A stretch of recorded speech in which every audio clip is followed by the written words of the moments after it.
Welcome back to the Berg podcast. Thanks for joining me today. With me today is Ford. Hey, how's it going? And Ford and I are sitting here. We're talking about this thing in the office. I've got this product that sits on my desk, and it's called a Remarkable. And this is not a sponsored podcast.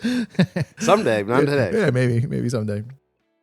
And I acquired this product because your wife didn't like it. I was fortunate enough to have seen it, used it before. And at the time when we bought the first one, I didn't think that the price justified the experience. You didn't see a value in it, did you? I'm not suggesting I didn't see value in it. I just think I didn't see enough value to justify the dollars, right? Does that make sense? I think, yeah. It does. And now today, if you took it off your desk, you would be, just amazing how it changes with the use of something. Yeah, exactly. And so we started talking about this, and I first saw this product from an associate that we used to do some business with in the branding and marketing world, and he used this term the first time that we talked about it.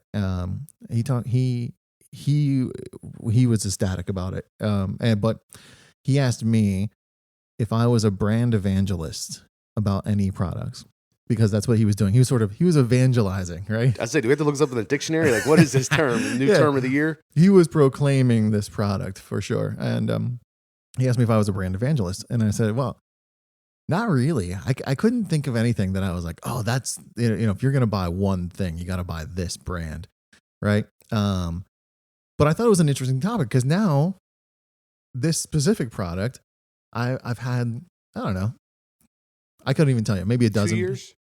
Yeah, I probably have had it 2 years. Jeez. But I've had probably at least 2 dozen maybe people say, what is that thing? Right. And so I kind of go through the story. I'm like, well, it's kind of cool and I actually love it.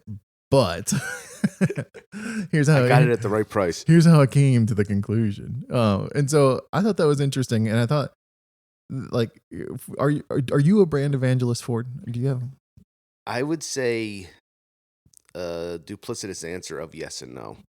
All right, that's I fair. would say that I'm very particular in things that I like to have, but I don't usually speak on them. Now, if someone was watching and said, oh, he's doing X, Y, and Z, they would understand it. But the problem is there's so much stuff out there nowadays that it is difficult to, and everybody customizes everything for different people. So what might be my favorite X, Y, and Z isn't going to be the next person. So I don't usually try and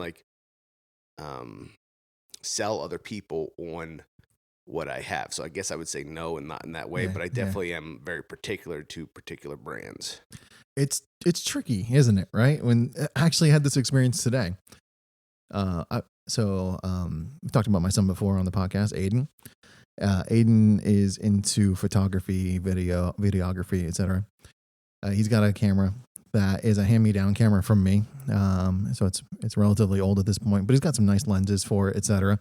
And he is considering an upgrade. He'd like to upgrade it at some point. Maybe a Christmas idea. Not usually quite the budget we would spend. Multiple Christmas ideas. You're not getting another gift for the next 8 years. Yeah, you might have to spread it out over to several gift-giving holidays. So I text a buddy of mine, and I thought about it after I texted him because I go through this, and I'm like, it's kind of tough sometimes to like say, oh, this is the thing you should look at, right? Maybe I see the value in it that you don't. Maybe we have a different opinion of what, how much we would be willing to spend for certain things. Maybe your customer service or actual product experience is vastly different from mine. It actually can be really tough to recommend things. Well, not only that, but I am definitely do not like online reviews of almost anything. Because that's what you're talking about. You don't know what that person's perspective is. You don't know what they came into something with. You don't know, they called and got a bad answer. You never know. I actually sometimes will look at places and especially restaurants. And if there's a bunch of bad reviews that are not related to the actual food, I'm still going because those people are just Karens that I don't want to, and they didn't say hello to me when I walked in the door, or Yeah. and it's just like that has nothing to do. Is it good food or not? That's the kind Right. of thing. Right. So I definitely take a lot more stock in personal recommendations or someone else using something than I would on Personal online experiences. thing. Yeah. Yeah. That's funny. I love reading the reviews for things. Do you do it for humor, or do you actually do it to like Well, see if you like some of something? both. I'll admit some Okay. of both. Sometimes I read the comments or reviews of things just because I know what I'm expecting to get. Like oh, I ran to the reviews because I expected there to be a little bit of a crap show. But um, Well, and then places that tout reviews also concern me of how many of them are real. yeah, right. How many are fake bots? I mean, it's like, oh, we have 10,000 reviews. It's like, okay, or there's like 3 people that just keep doing it under different names. Like, you just can't trust it the way that I would like to No, I as totally agree. much. I do, and this is probably just a personality trait for me. Like I scrutinize the reviews, so think like a little judgmental. I'm like, well, that person clearly doesn't know what they're talking about, or like, oh, they said the product was bad, but they're just mad because it took a long time to get to them. Like like stuff like that. I'm like, that doesn't have any impact on the whether or not the product was good. You just weren't patient, Yeah. or maybe it took too long, but still a good product. Who Yeah. knows? I know. I was looking at a car one day and I was reading reviews, and somebody was just like, blah, blah, blah, like, oh, the stitching was cheap, the this, that, and the other thing, right? And the brand that it came from, I knew that that was not a It's not their realist. reputation, right? No. And so either they got a bad piece, which can happen, Hmm. especially in today's world where they manufacture so many things, or the person just was a cranky pain in the butt, and you know what? Too bad. Like, they just needed to get off their steam and became a keyboard cowboy for 5 minutes. Yeah, it's tough. I do. I like. It was funny. A funny question because I do hesitate to give my like recommendation for a lot of things. Um, but I love people's recommendations. I sort of like to crowdsource my spending habits at times, right? Like you've recommended.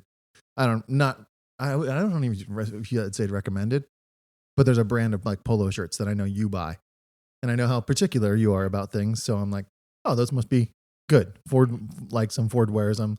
Ford buys them. So I kind of hold things like that in higher regard at times. So And you've got a couple of them. They've worked out pretty well for yeah, you. yeah. Yes. I really enjoy them, and Yeah. I usually look for them on sale, Yes. right? Yeah, because they are again. Gotta get the value proposition. Yes, yeah, exactly. I am comparatively like, how much would I normally spend on a polo shirt? I like this one more, so I'll spend a little more, but not a lot more. So Well, I think that maybe that kind of goes back to it. The brand evangelism is like, does that push you over the edge? Because in everything that we buy, we do, we always have a value proposition in our head. It just comes to us. It's like, okay, that meal's worth $20. That right, t-shirt's worth 10. That pair of sunglasses worth 40. Whatever it is, like everyone has a valuation. It's just in your nature to have one. right. And then the question is, will you go above and beyond what you feel the valuation is because of a recommendation? Someone else's experience or word, right? Right. So that can move you 20%, that can move you 50%, that can do a lot of things to you, because everything you do, you go and buy, socks, you're like, okay, they're $1 or whatever, that you're not going to spend $50 because they're, you know, I guess in today's world, it's so tough because everything is advertised. Right. We have this social media influencers, whatever they call themselves, that like you can't see anything that anybody's doing, at least not publicly, that you're not afraid that there's some kind of getting paid to say something about something. Right. Who is monetizing this, right? Why do they have this opinion? Is it because they've used the product for 10 years themselves, or is it because someone said, hey, will you say nice things about our stuff?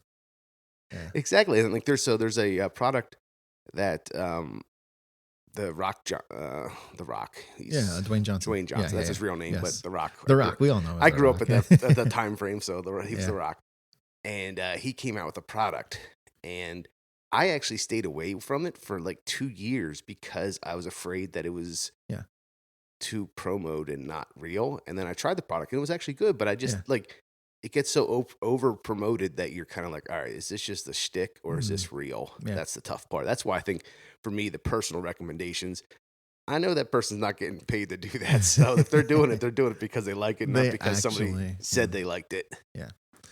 Have you ever had an experience where like your own personal value proposition has changed over time? Like I was just thinking about this. You and I actually, we were looking at something that we bought like, I don't know, 5 or 6 years ago. And it was a value. We found value in it. It was a nice product. Got a good product, good quality thing. And then we went back to look at them again, and the price is probably double, or maybe about double, 75, 80%, you know. And have you had that experience at like in the last couple months, couple years, as inflation has like driven the cost of things up? I have had that, and I've also had like one thing I really try not to do is if I've had bad experiences, I try not to share those because, again, it might just be my experience with Sure. something. Yeah, that's fair. I went away for a couple days with my wife, and we didn't have the best of times at the facility. But I can't tell if that's a post-COVID scenario, if that's just the place. My expectations were inappropriate. So, place where names nameless. I'm not gonna discourage anyone from using that facility. It's just that I didn't have the time that I was expecting there. Sure. Yeah. You're more inclined to share positives than negatives. Yeah, because you never know. You might get that bad spot. And you're like, now, granted, there's a couple things that in my Burrs or certain coffee companies I won't use, and I'll gladly tell people about that or Yeah. certain things like that. But for the most part, the negatives can just ride off unless they continuously happen. That's a different story. Yeah. Yeah. That makes sense.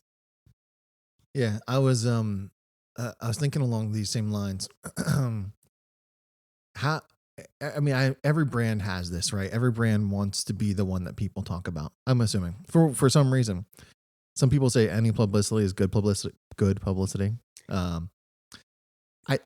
think that there are only like certain circumstances where that rings true.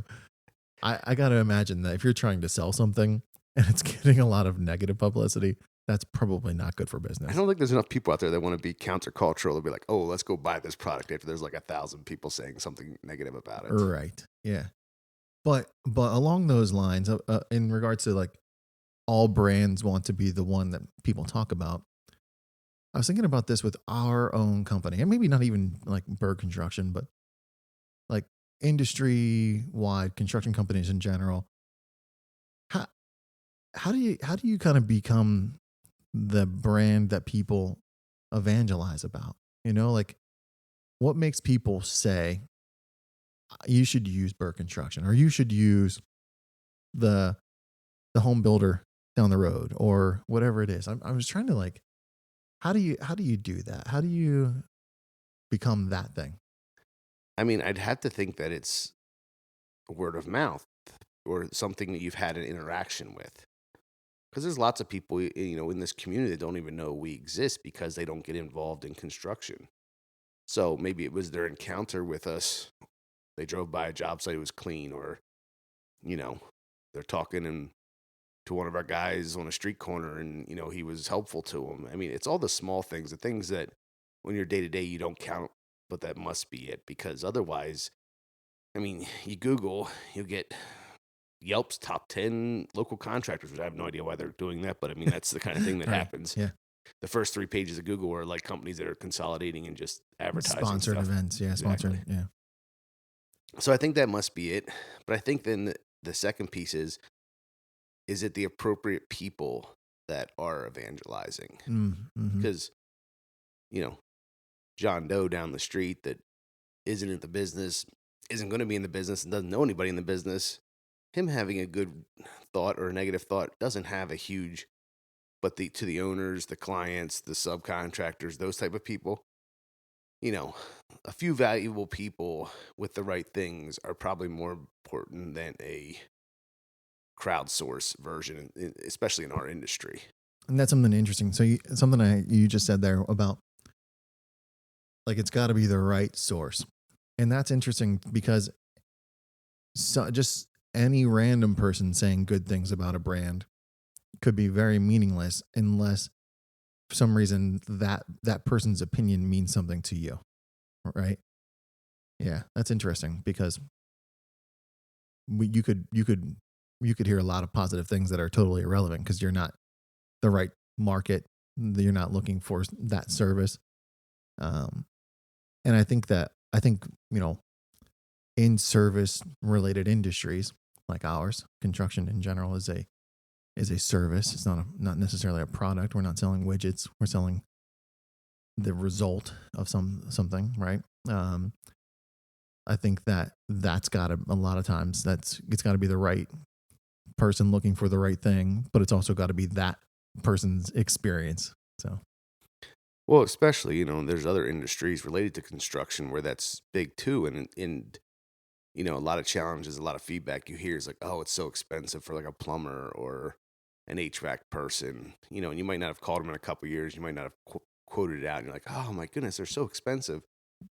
Um, until you get 3 quotes and you realize that they're actually not that expensive. It's just that, right, again, you had a value proposition in your head and it changed yeah, outside of your control and you weren't aware of what it is. yeah, yeah. That's a great point too. Like your perspective of what the value is compared to the source's perspective, right? We had this last night. Um, we needed a pretty minor car repair, like a little exhaust leak, and so it took it to a place nearby that we've used in the past. Went home and said, "Hey, all right, all fixed, great." And said, "Oh, cool. Was it expensive?" I said, "No, it was only like $52, right?" And they're like, "Oh, that's expensive." I was like, "No, no, that was really cheap." I was like, that was not expensive. So in my mind, I was like, $52 was like a bar. Like I actually questioned the guy when he told me 52. Yeah, I was like, how Did much you do include everything in your bill? yeah, You're going to call me again next week for the I was like, how much change? do I owe you? He's like 52. And I was like, did you say 152? No, 52, Oh, dang.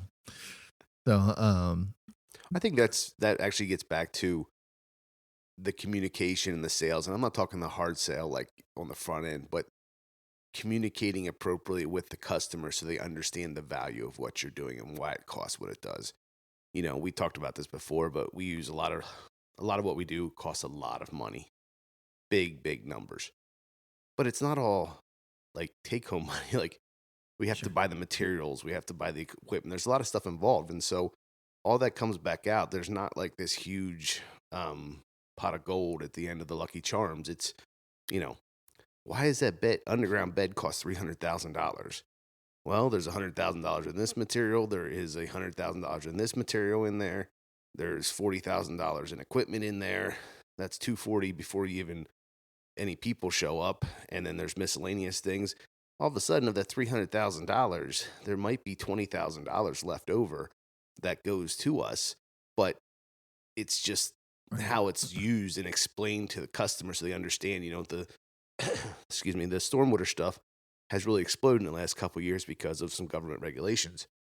It's driven up the cost of projects, but it hasn't actually driven up our bottom line. It's just more work that has to be done on a project, which makes it difficult for owners sometimes to do the project because of how much extra costs are included now. That's true. That's a great point. Yeah.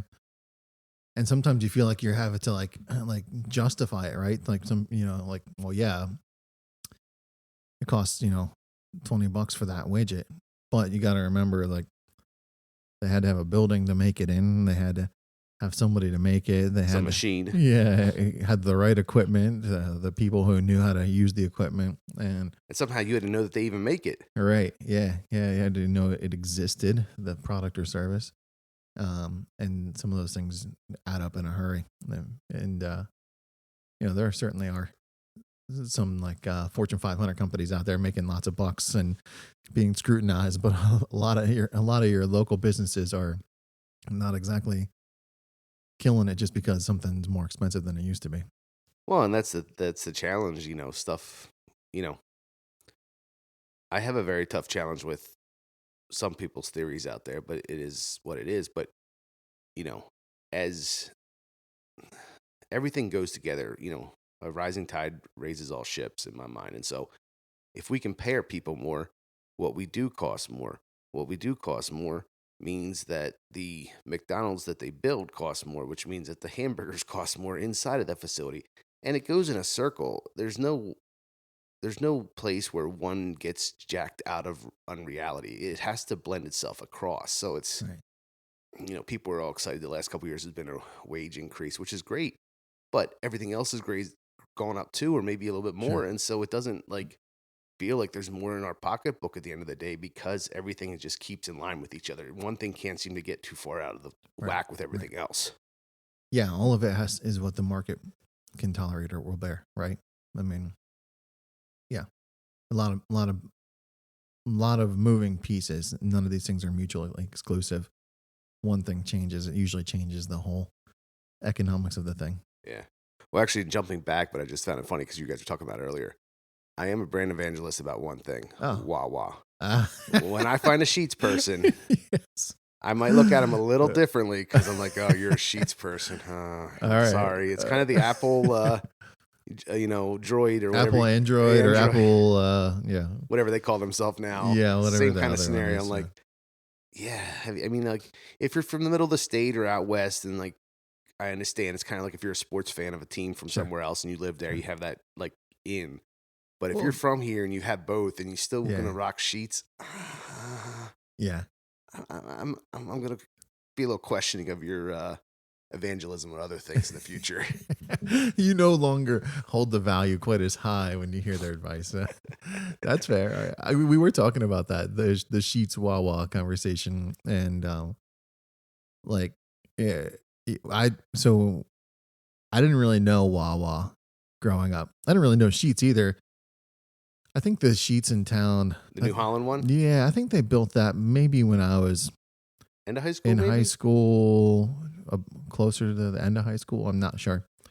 So when that Sheets showed up, it was kind of a big deal, right? It was like, whoa, they actually have like reasonably good food at the gas station, right? I've always held certain things you don't buy or eat from a gas station. But they had what appeared to be kind of a legitimate kitchen style setup, and they were making some things. And it was as a teenager, it was impressive, right? This is cool. And then when I went to school, I went further west. So that's all you saw. All you see is Sheets out there.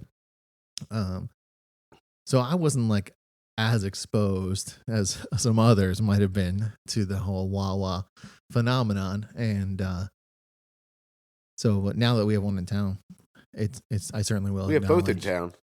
I will certainly acknowledge that, and the gas works the same, but the inside the building is certainly different. Yeah. I was just trying to think of something that I would actually speak out on to listen. I've gone there way too much, and I've never had a bad experience, and so I'm pretty confident in saying that you go there, you'll be all right. That's fair. I have very limited experience, but one that I always tell people they have to try. It. Now that we're talking about certain gas stations here, right? It's Buc-ee's. I'm like, oh man, I'm sure people who've experienced Buc-ee's a lot are like, oh sure, Buc-ee's, right? But for me, having only experienced it once or twice, I'm like, oh my gosh, everyone that I know is going near one. I'm like, you have to stop. You've got to go to this place. I still remember because from my side, we were going to a work meeting in Nashville, I think, or something like that. Yeah, right? we were we left going a work meeting, going to the other one. Yeah, exactly. And I remember kind of being all right, we're gonna go out of the way a little bit. We're gonna go past this place, and you didn't really say much, but the look on your face was we're gonna do what? I was like, all right, you just gotta there's not much I can explain about this. You're just gonna have to experience it. And then I think, weren't you FaceTiming with the kids or something inside the store? And I was like, oh, all right, he's hooked. He'll be back. Well, I think I was I jumped on the phone with the family. I got him on FaceTime because I was like, you got to see this place. When actually a year ago, 2 years ago, my son Gavin and his friends were driving south for spring break, and I was like, okay. I kind of knew the one they were going to pass was down near the Jacksonville area, right? And so I was like, all right, at 4 a.m, you're going to be near Jacksonville, and there's this little place. You got to stop and check it out, even if you don't need gas. Stop, because they'll be open, and you won't know what the heck's going on, and it'll kind of get you out of the car and wake you up. And so they took like a selfie in front of Bucky's, like with the little like the little water statue or whatever. And I was like, yes. So But I bet if he did it again, he'd probably try and stop at one or two. Yeah. I mean, once you go there, you're kind of hard to he have did. a He downside has about said it. that. He has said that. That's too funny. Yeah. Now that we're talking about gas station, oh gosh. So We'll go back to that. But I mean, you go other places and like they don't have anything but like a 7-Eleven or Quick Stops or whatever it is, and it's just a different world because they don't understand what.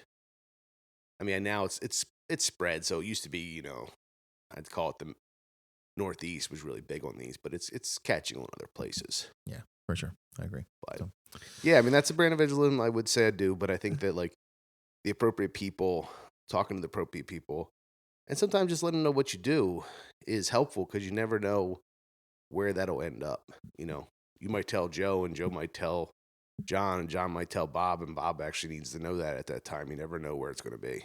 yep, for sure. Cool. That's probably a good place to wrap it up. Talking about brand evangelism. Hopefully you guys got something from this.